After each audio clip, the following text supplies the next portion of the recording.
Hey guys, welcome back to the channel. Today we're doing a little bit of testing here for Silent Hill 2 on Steam Deck. I'm going to show two different ways you can play this game. One is in the general here by putting in the command code below, which then gives you the ability to play the game. The game thinks you're playing on a general PC, and so you get the benefit of using FSR 3.1. And the other version is by playing on the Steam Deck version by using GE Proton 16 that's just released along with the TSR. And so basically you can pick your poison here on how you want to play this on your Steam Deck. But my general thoughts, I just want to say, are a little bit different to what everyone else says this is playable on Steam Deck. I think while technically, yes, this game is playable on Steam Deck, I don't think you should play this on Steam Deck. It's a far too compromised experience, and I don't think it works as well as it could. The only upside of doing the command code version that you're seeing here is you get the ability to use HDR, which is if you use the Steam Deck fork without that command code, they do not unlock the option to use HDR. So there's another added bonus there is on top of FSR 3.1. But without further ado, let's get some testing done. So one note I want to make before you decide to go with using the command code to unlock the PC version instead of the Steam Deck variant that you have available is that if you do use FSR 3.1, there is supposedly, I haven't played enough to confirm it, that you will get crashes eventually if you play for long periods of time. So you just have to keep that in mind that FSR 3 isn't officially released for the Steam Deck fork of the game, so it may not run perfectly for long periods, but I can't confirm any of that as I'm not using it. The other thing to keep in mind is it's going to blast through your battery a lot harder since it thinks you're just a general PC. It just sucks up all of your resources. So don't expect a very good battery life playing it with the PC code version. But without further ado, let's jump into a new game here and we'll have a look at the opening area, check out the frame rates. The opening area in Silent Hill 2 is definitely the strongest test bed, but it's also the most unrealistic because the whole game isn't like this. So it's a double-edged sword. You can see the game at its worst, but you can also see it later on at its okayest.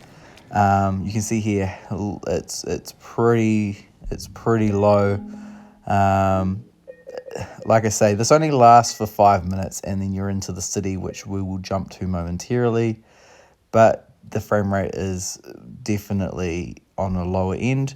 You can't see the frame rate counter for some weird reason. It's disappeared off my screen here, which is highly frustrating. So sorry to do that, but you can visually see what we're seeing, right? And I'm gonna lock it. I unlock the frame rate here to see what happens, and you can see that all my other settings are on low, but I do leave on motion blur because motion blur does help mitigate some of the jankiness of the low frame rates. So yeah, here we are. It's pretty rough moving through this first forest area on FSR 3.1 using GE 16. So what we'll do now is we'll jump ahead into the city when you first get into Silent Hill and see how much it improves. So what I've done here is I've lowered the internal resolution to 75% and the FSR on balanced. So you may see slightly different results here, but I think what you're going to see is pretty good and definitely playable. And the fact that you're getting HDR, I know you can't see it, but HDR is enabled, which is also another nice bonus. So without further ado, here's a little bit of gameplay of running through the city.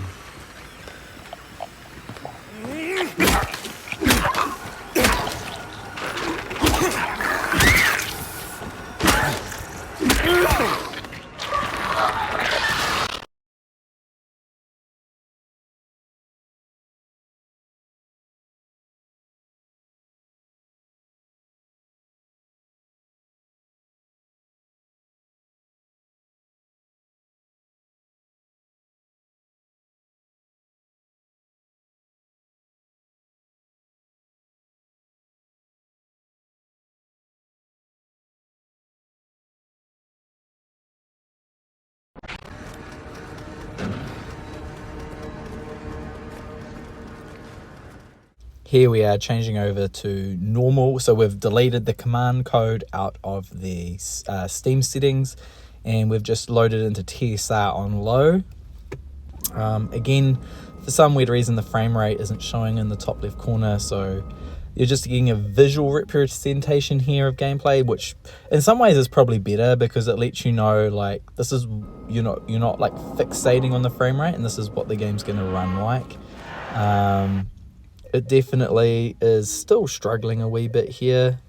That was on medium, so we've dropped it down to low now.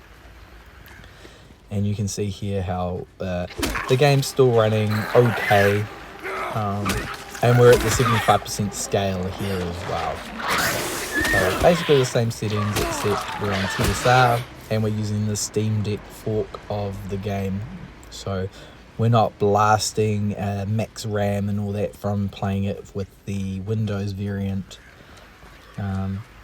One thing you can do, which I haven't done in this video, which I learned about later, is if you turn off the vignette for blood loss, you know how they've got the red around the screen for damage taken, that supposedly is a big sink in FPS. So if you turn that off, you actually gain back some in fights, especially if you're dying.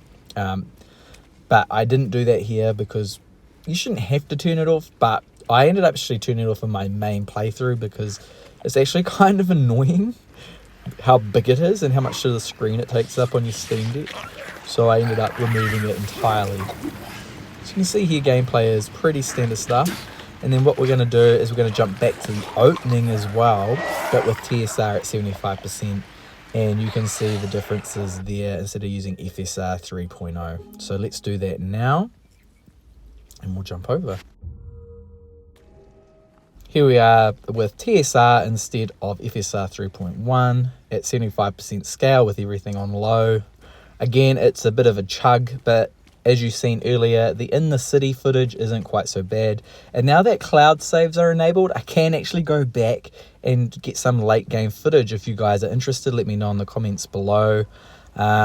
But at my current recommendation is don't play this on Steam Deck unless you're going to stream it from your PC, or if it's on if it comes to GeForce Now, maybe do it that way, or stream it from your PS5. But natively playing it on Steam Deck, I think you're just getting a very compromised experience, and you're going to be worrying more about being able to play the game than enjoying it.